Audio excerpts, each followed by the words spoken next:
мой приятел, ще направим едно интервю. Добре. Много си мой човек. Да. Кажи се, какво става с тебе? Къде, как се таковаш? Как се държаш?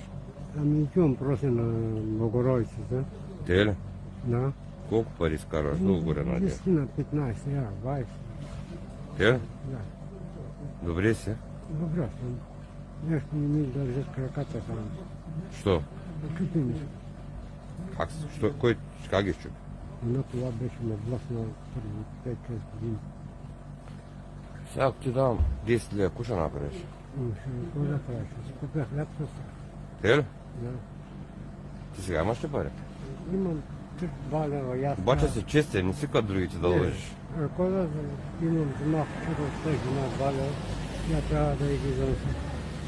Чакай сега, да видя аз какви пари имам, да ти дам 10 лева, да си купиш нещо.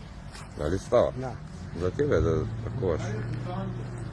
Брутално ти е стига да си викал да човека да му дам тук някакви пари, защото не е добре това.